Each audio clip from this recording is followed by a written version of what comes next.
नमस्कार, आज तक दोपहर 1:30 बजे में आपका स्वागत है। इस वक्त की बड़ी खबर यह खबर है कि दिल्ली की जो आम जनता है वो ये सोच रही है कि अगर हमारा एमएलए महफूज नहीं है, सुरक्षित नहीं है, तो फिर हमारी सुरक्षा का कौन ख्याल रखेगा। इनकी तस्वीर आपके सामने, थोड़ी देर में हमारे साथ जुड़ने वाले हैं। दिल्ली के विधायक भी सुरक्षित नहीं। हैरान कर देने वाला सबूत आज सुबह उस वक्त मिला तड़के, जब शाहदरा के बीजेपी एमएलए जितेंद्र सिंह शंटी पर एक हमलावर ने ताबड़तोड़ गोलियां बरसा दी। हमला भी कहीं और नहीं, विधायक के घर के बाहर हुआ। यह सारी घटना सीसीटीवी कैमरे में कैद हो गई। हमलावर ने हेलमेट पहन रखा था और उसकी पहचान की कोशिश की जा रही है। पुलिस सीसीटीवी फुटेज की बारीकी से छानबीन कर रही है। दिल्ली के शाहदरा से बीजेपी विधायक जितेंद्र सिंह शंटी इस वक्त अपने लोगों के बीच सलामत हैं। आराम से हंस बोल रहे हैं, लेकिन कुछ वक्त पहले तक ऐसा बिल्कुल नहीं था। किस्मत और हिम्मत ने साथ दिया, वरना बीजेपी एमएलए इस वक्त शायद अस्पताल में मौत से जंग लड़ रहे होते। अब इन तस्वीरों को बेहद गौर से देखिए। हम आपको सिलसिलेवार तरीके से बताते हैं कि शाहदरा के बीजेपी विधायक जितेंद्र सिंह शंटी पर कैसे हुआ जानलेवा हमला। सुबह के करीब 5:35 हो रहे थे। तड़के ही एक शख्स हेलमेट पहने बीजेपी विधायक के घर पहुंचता है। सफेद शर्ट, नीली पैंट और हाथ में कागज के चंद टुकड़े। पहले वो विधायक के घर का दरवाजा खटखटाता है, फिर डोरबेल बजाता है। सुबह करीब 5:39 पर विधायक जितेंद्र सिंह शंटी घर से अकेले बाहर निकलते हैं। हेलमेट वाला हमलावर कहता है कि उसे कुछ कागजात अटेस्ट कराना है। चंद सेकंड तक दोनों में बातचीत होती है, लेकिन इसी बीच कुछ ऐसा होता है जिसका विधायक को अंदाजा तक नहीं था। अनजान शख्स जितेंद्र सिंह शंटी पर हमला करने की कोशिश करता है, लेकिन हिम्मत और हौसला दिखाते हुए विधायक उससे भिड़ जाते हैं। जितेंद्र सिंह भागकर घर में घुसने की कोशिश करते हैं, लेकिन ऑटोमेटिक दरवाजा बंद हो चुका है। पीछे से हमलावर बीजेपी एमएलए पर एक के बाद एक 3 गोलियां चलाता है, लेकिन किस्मत ने भी हिम्मत का साथ दिया और सभी गोलियां शरीर को छूती हुई निकल गईं। 5:20 से 25 बजे किसी ने घंटी बजाई हमारी 5-6 बार। मैं सोया हुआ था तो मैंने मिसिस को बोला दरवाज़ा खोलो, लेकिन मिसिस नहीं उठी। फिर मैं आया तो एक व्यक्ति को खड़े थे बाहर हेलमेट पहन के। मैंने पहले थोड़ा सा दरवाज़ा खोल के पूछा क्या बात है, कह रहे कागज़ टेस्ट कराने हैं। 2 कागज़ उनके हाथ में थे, हेलमेट पहना हुआ था। तो मैंने दरवाज़ा खोला और बाहर निकला। उन्होंने मुझे कागज़ दिए, कागज़ मेरे हाथ से गिर गए। मैं नीचे झुका, इतनी देर में उन्होंने रिवॉल्वर निकाल के मेरी कनपट्टी पे लगानी चाहिए और मेरे एक हाथ से मेरा गिरेबान पकड़ के खींचते हुए मुझे बाहर लगे। कह रहे बोलियो मत ऐसे कहने लगे और उन्होंने फायरिंग शुरू कर दी। कह रहे दरवाज़ा खोल। मैंने कहा जी मैं धीरे धीरे उठती हूँ, पाँव में दिक्कत है। इतने में दर्द की आवाज़ें आई, मेरे बेटे की आवाज़ आई, मम्मी पापा को गोली मार गया। मैं बाहर निकली तो कांच टूटा पड़ा था। हम बाहर गए तो वो बंदा भाग गया, फिर मेरे बेटे और हम दोनों बाहर निकले। घटना के बाद से पूरे इलाके में हड़कंप मच गया है। हमलावर फरार है, लेकिन पुलिस मामले की तहकीकात में जुट गई है। सीसीटीवी कैमरे के सहारे जो हमलावर कैद हुआ है, हालांकि उसने हेलमेट पहन रखा था और पूरी वारदात के दौरान वो हेलमेट ही पहना रखा था, लेकिन अब इस मामले की पुलिस तहकीकात में जुट गई है और सीसीटीवी खंगाल रही है। पूरी वारदात सीसीटीवी में कैद हो चुकी है। शख्स की पहचान की कोशिश की जा रही है, लेकिन हैरानी की बात है कि आखिर इस बेखौफ तरीके से कोई दिल्ली के एमएलए को निशाना कैसे साध सकता है। हमले के बाद कई सवाल भी पैदा हो रहे हैं। दिल्ली से अरविंद ओझा के साथ आज तक ब्यूरो। ये पूरी घटना अपने आप में हैरान करने वाली है। जितेंद्र सिंह शंटी इस वक्त हमारे साथ है।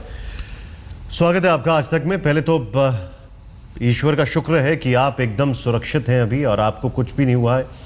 मेरा सवाल आपसे यह है कि आपके ऊपर ऐसी खबर है कि पहले भी कई बार हमले हो चुके हैं, 2 बार शायद हमले हुए हैं। क्या किसी के ऊपर आपको शक है, कोई दुश्मनी? क्या आपको इससे पहले कभी कोई धमकी मिली इस घटना के पहले?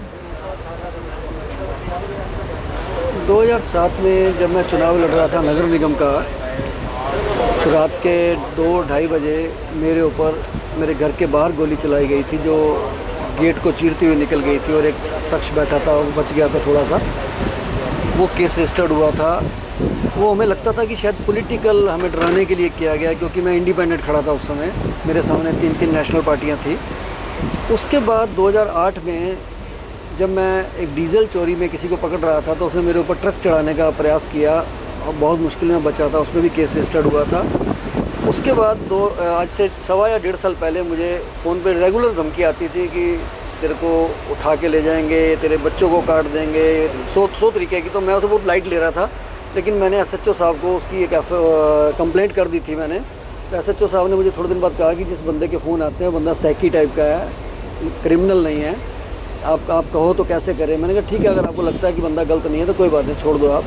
लेकिन मैंने लेटर एलजी साहब को भी भेज दिया था, लेटर सीपी साहब को भी भेज दिया था कि हम लोग सारा दिन जो जनता में रहते हैं सुबह से लेकर रात के 12-1 बजे तक, हमें उसके लिए कोई आपको सुरक्षा का इंतजाम करना चाहिए।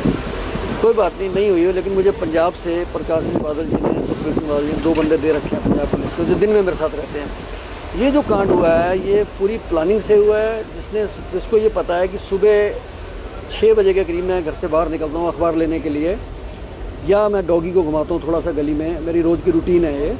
आज मैं थोड़ा उठा नहीं था 5:30-6 बजे के बीच में, तो जब घंटियाँ बजी मैं बाहर निकला और मुझे ये था कि दिन निकला हुआ है, कोई रात तो थी नहीं। और हमारे घर सुबह 6 बजे से 5 बजे से लोग बच्चे आने शुरू हो जाते हैं टेस्ट कराने के लिए। उसी मुगालते में मैं उठ के, और मैंने पूछा ही नहीं, पहले तो दरवाज़ा खोलने से पहले तो पूछ नहीं सकता, दरवाज़ा बंद था, दरवाज़ा खोल के मैंने पूछा उनसे। ये मेरी गलती रही, मैं अंदर से पूछ नहीं पाया कि मैंने दरवाज़ा सीधा खोल दिया। लेकिन दिन था इसलिए मैं डरा नहीं, कोई डरने की बात नहीं थी, और ऐसा है भी नहीं। हमारा मोहल्ला है, बड़ा अच्छा मोहल्ला है हमारा, इसलिए ये काम शुरू हुआ। मैं एक चीज़ समझना चाहूँगा यहाँ पर, आपके ऊपर निरंतर हमले हो रहे हैं। 2007 आपने बताया, 2008 आपने बताया, 1-1.5 साल पहले की आपने घटना बताई 2012-2013 के आसपास। क्या आपको किसी के ऊपर कोई शक है आज की घटना को लेकर? क्या आपको लगता है कि किसी ने आपके ऊपर जानबूझ के हमला कराया? देखिए, ये बात तो स्पष्ट है कि जो भी ये बंदा आया था, ये बंदा मेरे क्षेत्र का नहीं है, इस बंदे से मेरी कोई दुश्मनी नहीं है। ये हायर्ड बंदा था और कहीं बाहर का था, कि उसकी भाषा भी जो लग रही थी वो हमारे क्षेत्र की नहीं थी। जिस तरीके से मुझे वो खींचते समय बोल रहा था कि तूने बोलना नहीं है, चुप रहना, बोलना नहीं है, मतलब इस तरीके से उसकी भाषा से लग रहा था कि बंदा यहाँ का नहीं है, आउटसाइडर है। इसलिए मैं दावे से कह सकता हूँ कि ये बंदा हायर्ड था, जिसने भी किया है ये। देखिए, जो आपने दुश्मनी की कही है, मेरी किसी से दुश्मनी नहीं है। मैंने किसी के साथ आज तक ज़िंदगी में ना गलत काम किया है, ना किसी से बेईमानी किया है। लेकिन मैं ज़मीन से उठ के, चूँकि मैं एक NGO चलाता आज मैं दिल्ली में, मुझे नगर सेवक लोगों ने बनाया है, तो मुझे नहीं पता मुझे से कौन किसने कैसे कराया, लेकिन जिसने भी किया है बहुत प्री प्लान था। उसको पता था कि इतने बजे मैं बाहर निकल सकता हूँ, रेकी की गई है। और 8 बजे के बाद अगर करता तो बाहर दुकान, मेरे ऑफिस में 100 लोग बैठे रहते हैं, मेरे गनमैन बाहर रहते हैं। ये पूरा प्री प्लान हुआ है जो हुआ है।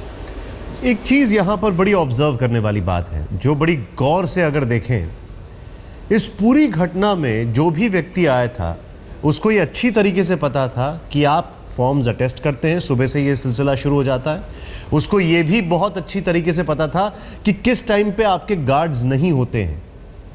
क्या कोई घर का बेदी इसमें लगता है आपको, जिसने आपकी इतनी इंफॉर्मेशन बाहर दे रखी है? नहीं, इसमें मैं एक बात और जोड़ दूं कि उसको ये भी पता था कि यहाँ CCTV कैमरे लगे हैं, इसीलिए उसने हेलमेट का इस्तेमाल किया है। और हेलमेट को मैंने अदरवाइज इसलिए नहीं लिया कि मेरे ऑफिस में जब मैं बैठा होता हूँ तो दसियों लोग दिन में ऐसे आते हैं जो स्कूटर खड़ा करके हेलमेट पहने ही आ जाते हैं, भाई साहब जरा मोड़ लगा दो। ये हमारे लिए रूटीन का काम है, 500-700 फार्म में रोज रूटीन टेस्ट करते हैं। उसको ये भी पता था कि मेरे घर के बाहर 5 कैमरे लगे हुए हैं, CCTV कैमरे। इसका मतलब बंदा बहुत जानकार है, जिसने भी रेकी किया है बहुत जानकार है, बहुत ज़्यादा जानकार है। नहीं, देखिए, एक चीज़ है बंटी जी, एक चीज़ ये होती है कि रेकी की, और एक चीज़ ये होती है कि इनसाइड इन्फॉर्मेशन भी दी गई है। क्या आपको उस दिशा में भी कोई शक है कि कोई आपका परिचित, कोई ऐसा जो आपके घर के बारे में, आपके पूरे सुबह से लेकर रात तक के कार्यक्रम, आपका जो कार्यकाल रहता है उसके बारे में सारी जानकारी रखता है, उसने ये इन्फॉर्मेशन दी हो? क्योंकि ये जो आपने अभी तक बताया उसमें एक बड़ी गौर करने वाली बात यह है कि आज सुबह आप अपने कुत्ते को घुमाने नहीं ले जा पाए, आप बाहर सैर करने नहीं ले जा पाए, इसलिए पैनिक में आके घंटी बजाई गई आपकी सुबह सुबह। ये तो बात साफ होती है। जी जी जी, ये फैक्ट है कि मैं रोज़ सुबह जैसे ही 5:30-6 के बीच में मैं निकलता हूँ, और अजान होती है, हमारे सामने मस्जिद है, अजान के 20 मिनट बाद 25 मिनट बाद उठ के बाहर निकलता हूँ, अखबार उठा लेता हूँ, छोटा डॉगी है पग, उसको घुमाता हूँ, गली में को लोग भी मिल जाते हैं, बात कर लेता हूँ। ये मेरा रूटीन था, ये मेरे को रेकी किया गया है, इसमें कोई दो राय नहीं है। और बंदा जो जानकार है उसने पूरी मुखबरी करी है और किसी ने यहाँ से फ़ोन भी किया होगा, पुलिस उसको भी खंगाल रही है कि उस टाइम के अंदर यहाँ से किस किस नंबर से फ़ोन किए गए हैं मेरे क्षेत्र में से।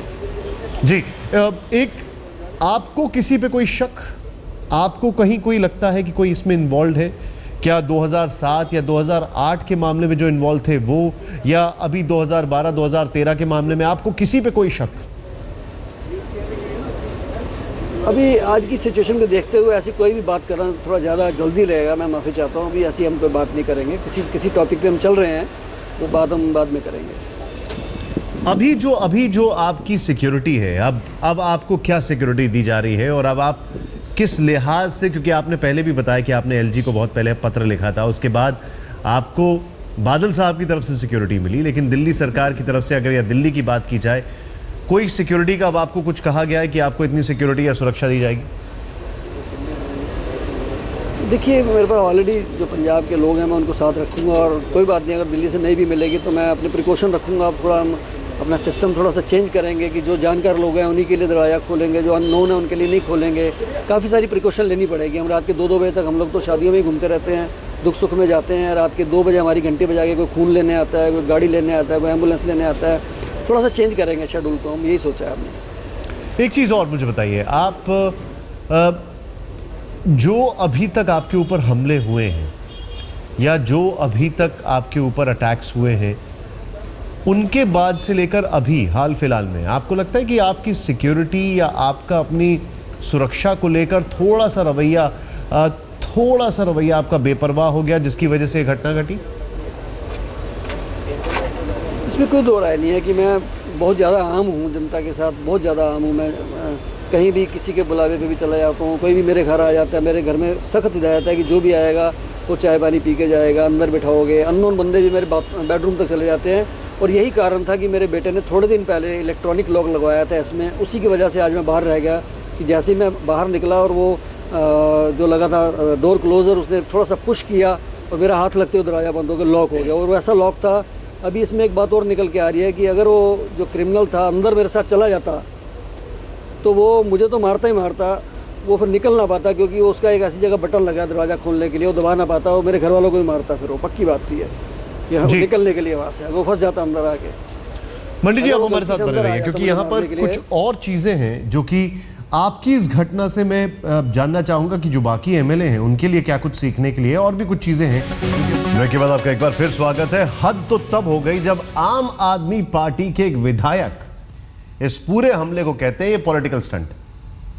देखिए, हो सकता है, देखिए मैं हो सकता है बोलूँगा क्योंकि मैं नहीं जानता कि भाई किसी की प्लानिंग है या उन्होंने खुद प्लानिंग करी है, मैं नहीं कह सकता। लेकिन हो सकता है कि प्लानिंग भी हो, अपने आप को प्रसिद्ध करने के लिए किया हो, या ये हो सकता है कि भाई सिक्योरिटी मिले, क्योंकि सिक्योरिटी रीजन से भी लोग ऐसा कराते हैं।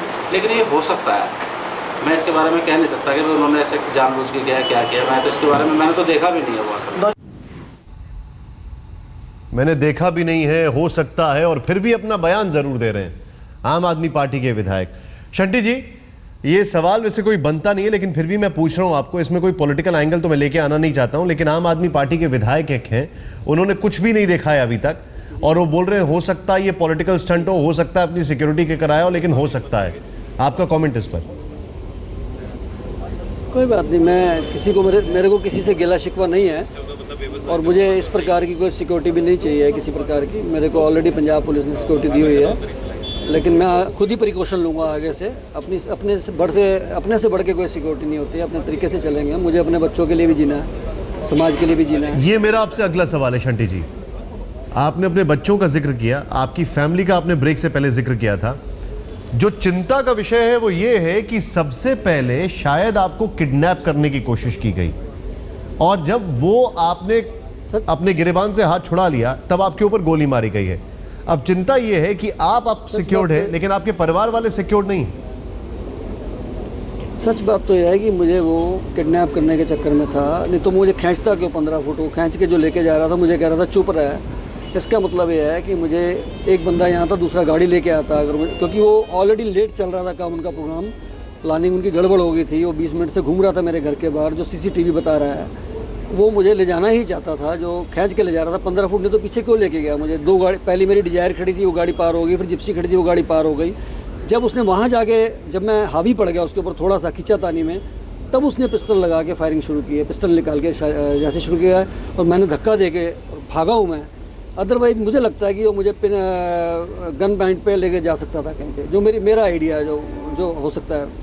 एक और चीज हमारे पास सामने आ रही है कि यहाँ पर सिर्फ एक आदमी नहीं था, ज्यादा लोग थे, क्या ये बात सही है?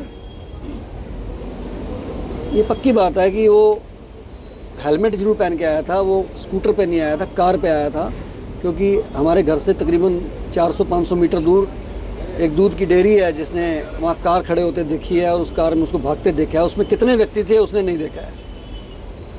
यानी कि हरियाणा नंबर की कार थी, एक से ज्यादा लोग थे और आपको हरियाणा नंबर की कार थी। ये आप बहुत बड़ा इंफॉर्मेशन यहाँ पर दे रहे हैं कि हरियाणा नंबर की गाड़ी थी, यानी कि जो भी काम कराया गया था दिल्ली के बाहर के लोगों से कराया गया है। HR नंबर की गाड़ी थी, पुलिस ने बताया मुझे आके, और वो हेलमेट भी पुलिस को मिल गया पार्क में से। ये जो आपने जानकारी दी, एक और चीज मैं यहाँ पर समझना चाहूंगा, अब आपकी फैमिली को लेकर उस लिहाज से आप क्या क्या कोशिश कर रहे हैं, और दूसरा जो दिल्ली में और अलग अलग MLA हैं उनको आप कुछ यहाँ पर कुछ कहना चाहेंगे? नहीं, देखिए सारे MLA मेरे कुलीग हैं, मेरे भाई हैं। मैं तो कहूँगा कि सबको जनता की सेवा खूब करनी चाहिए, लेकिन प्रिकॉशन जरूर लेनी चाहिए। हम लोगों को रात को 2 बजे भी कोई घंटी बजाता है, हम दरवाज़ा खोल देते हैं, लेकिन बाकी होता तो वही है जो ईश्वर करता है, और शक्ति भी जो मुझे दी है ईश्वर ने दिया है, नहीं तो झटक दिया था, मेरा तो काम कर दिया था उसने। एक बार तो मुझे मौत दिखी थी सामने, इसमें कोई दो राय नहीं है। और आपके परिवार को लेकर अब आप किस तरीके से सुरक्षा व्यवस्था करेंगे, किस तरीके से प्रिकॉशंस लेंगे? सारी बातें बोली नहीं जाती हैं, उसको परिवार में बैठ के हम विचार करेंगे कैसे हमें कुछ चेंजेस करना है अपने लाइफस्टाइल का। सारी बातें बताई नहीं जाती। जी बिल्कुल बिल्कुल ठीक है, मैं समझ सकता हूँ, मैं समझ सकता हूँ। खैर, जाको राखे साइयाँ मार सके ना कोई, आप अभी जीवित हैं, सुरक्षित हैं, इसके लिए तहे दिल से ईश्वर का शुक्रिया। लेकिन अब आपको काफ़ी सुरक्षित रहना पड़ेगा। बहुत बहुत शुक्रिया।